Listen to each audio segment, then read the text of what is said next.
make test, question 2, paper 3. And differentiate this. Oh, that'll be implicit. And then that's 5 marks. And then for 4 marks, find the y-intercept that's not at the origin, it's at point P, and find the equation to the normal there, the equation of the normal there. So part A.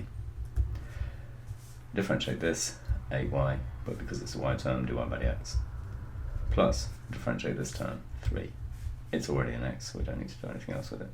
This bit is our product rule, because it's a function of x, which is 6 times y, and it's another function of x, e to the minus 2x, and then multiplied together.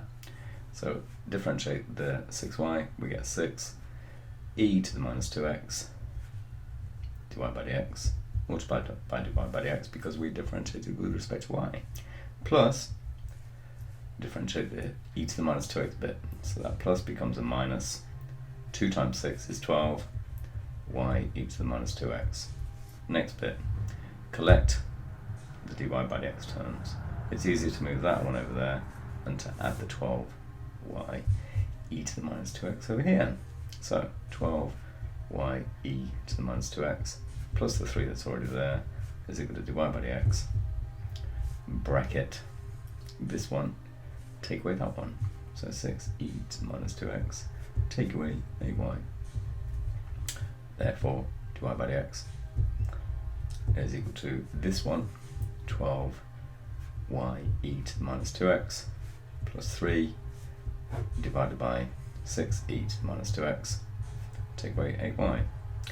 And if we multiply this, so that's one answer. If we want to change the way that answer looks, we can times by e to the 2x on the top, e to the 2x on the bottom, and that will give us 12y plus 3 e to the minus plus 2x's divided by 6, take away 8y e to the 2x's. So we've got either one of these, either that one or that one. They're equivalent to each other. They're equivalent fractions because we've times this fraction by 1. A number divided by itself is 1. Part B. The curve crosses the y-axis at the origin and at point P. So B. At y-axis, x is equal to 0, comma, 4y squared plus nothing, subbing back into that original equation, is equal to 6y times e to the nothing. Well, e to the nothing is just 1, and that goes away. So we've got y times 2 into 2y, take away 3, is equal to nothing. By moving that over there, it becomes a takeaway. Factorising, because both of those terms have got 2y, and the other factor is 2y minus 3. And that gives that y is equal to 0, comma, y is equal to 3 over 2. Right, question says, the curve crosses the axis at the origin. Great, we've got a 0, comma 0. And we've also got a 0, comma 3 over 2. So that's P. P is equal to 0, comma 3 over 2. At P, dy by dx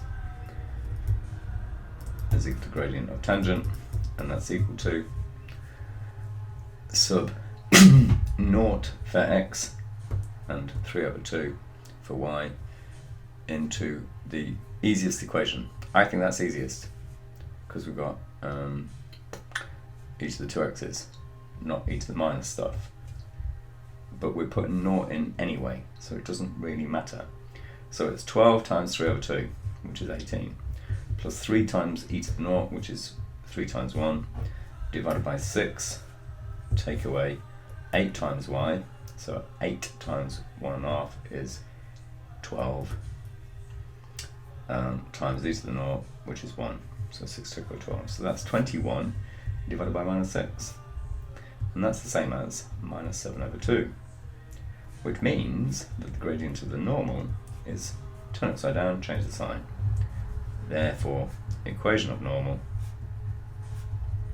is y take away y1, 3 over 2, is equal to gradient of normal times x minus x1, which is that one. So that bit goes away, and we've got an equation of the normal. Let's look in the question and see if they want it in a particular format.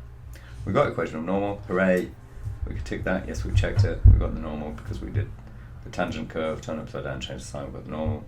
gradient of the curve at P, writing your answer in the form y equals mx plus c. So it's almost y equals mx plus c, multiply the amount, and then add 3 over 2.